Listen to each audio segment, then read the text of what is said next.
आता वाटाणा स्वस्त झालेला आहे, तर मग म्हणलं ही रेसिपी नक्कीच ट्राय करायला पाहिजे आणि तुमच्याबरोबरही शेअर करायला पाहिजे.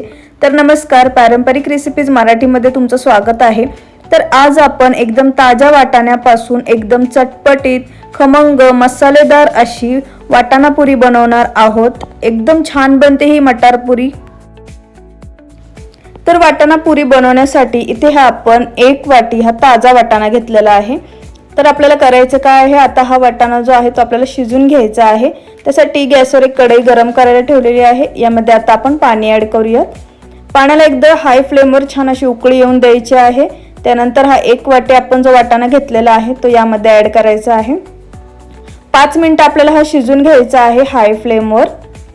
वाटाणा हा कच्चा घ्यायचा नाहीये, कच्चा म्हणजेच आहे तसा घ्यायचा नाहीये. हा ताजा वाटाणा तो शिजूनच घ्या. आहे तसा जर घेतला तर तो आपल्याला बाधूही शकतो. आणि दुसरं म्हणजे याचं कारण असं आहे की आपण जी वाटाणा पुरी बनवणार आहोत तर ती फुगणार नाही. त्याच्यामुळे वाटाणा हा शक्यतो अशा प्रकारे 5 मिनिटं तरी शिजून घ्या. त्यामुळे त्याची आपण जी पेस्ट बनवणार आहोत मिक्सरला ती अगदी पटकन होते व त्याची टेस्टही खूप छान लागते बरं का. तर आता आपण गॅस बंद करूयात आणि आता हा जो शिजवून घेतलेला वाटाणा आहे आता हा आपण एका भांड्यामध्ये काढून घेऊयात. अशा प्रकारे संपूर्ण पाणी निथळून घ्यायचं आहे. वाटाणा भांड्यामध्ये काढून झाल्यानंतर आपल्याला हा वाटाणा पूर्णपणे थंड करून घ्यायचा आहे. कारण आपल्याला हा मिक्सरला बारीक करून घ्यायचा आहे, त्याच्यामुळे थंड करून घ्या शक्यतो. तर आता इथे एक मोठ्या आकाराचं मिक्सरचं भांडं घेतलेलं आहे आपण. आता यामध्ये हा थंड करून घेतलेला वाटाणा ॲड करूयात. यामध्ये आता आपण भरपूर अशी कोथिंबीर ॲड करणार आहोत. 3 ते 4 कप आल्याचे व 8 ते 10 पाकळ्या या लसणाच्या ॲड करूयात. इथे मी या 2च हिरव्या मिरच्या घेतलेल्या आहेत, कारण या तिखटवाल्या आहेत.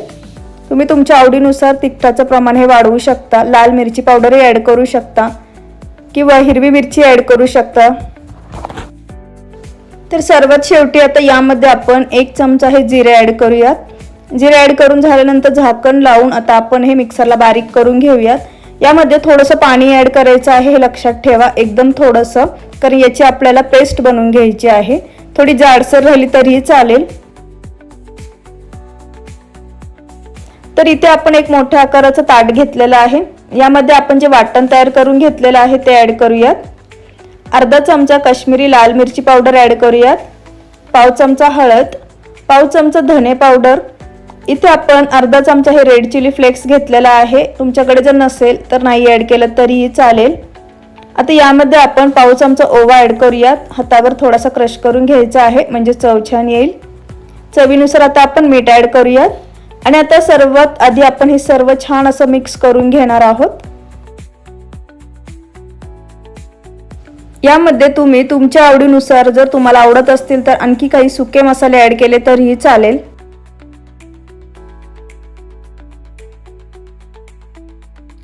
आता यामध्ये आपण पाव चमचा हे बेसन ॲड करूयात. 1 वाटी इथे आपण गव्हाचं पीठ घेतलेलं आहे. तर हे जे गव्हाचं पीठ आहे हे आपण लागेल तसंच ॲड करणार आहोत. तर आधी आपण हे अर्धी वाटीच ॲड करूयात. अर्धी वाटी ॲड करून झाल्यानंतर हे एकदा मिक्स करून घेऊयात. पाणी न ॲड करता छान असं मिक्स करून घ्यायचं आहे. तर छान असं मिक्स करून झाल्यानंतर उरलेलं अर्ध वाटी जे पीठ आहे तेही आपण यामध्ये ॲड करूयात.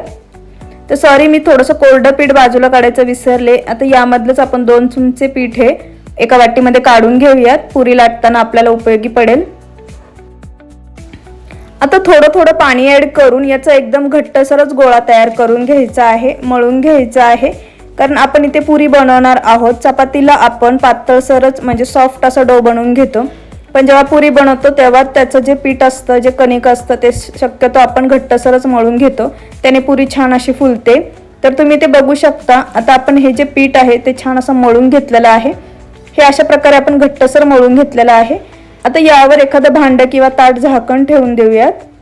15 मिनिटासाठी आता हे जे पीठ आहे ते रेस्ट करायला ठेवून देऊयात, म्हणजे पुऱ्या छान अशा फुलतील. तर साधारण 15 मिनिटं झाल्यानंतर तुम्ही ते बघू शकता, हे पीठ एकदम सॉफ्ट बनलेलं आहे. आता याची आपण पुरी लाटून घेणार आहोत.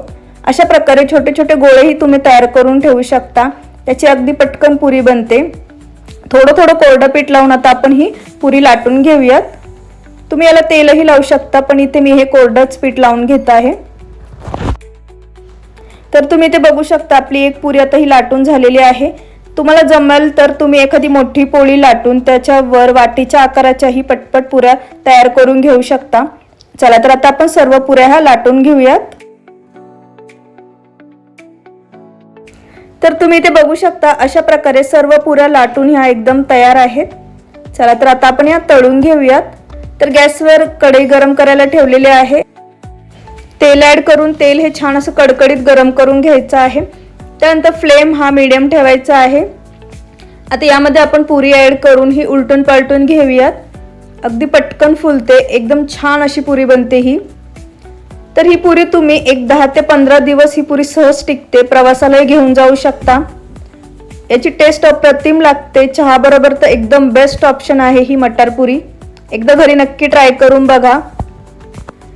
एकदम छान अशी टम्म फुगलेली आहे ही मटार पुरी, तुम्ही ते बघू शकता। चला तर आता आपण ही एका प्लेटमध्ये काढून घेऊयात व अशा प्रकारे आता आपण सर्व पुऱ्या ह्या तळून घेऊयात। तर आपण जेव्हा साधी पुरी बनवतो तर आपल्याला त्यासाठी ऑप्शन म्हणजे बटाट्याची भाजी, मेथीची भाजी किंवा मटर पनीरची भाजी आपल्याला बनवावीच लागते। पण अशा प्रकारे तुम्ही ही मटार पुरी एकदा बनवून बघा। ही तुम्ही लोणच्या बरोबर किंवा चहा बरोबर किंवा तशीचही खाल्ली ना तरी अप्रतिम लागते। त्यामुळे एकदा घरी नक्की ट्राय करून बघा।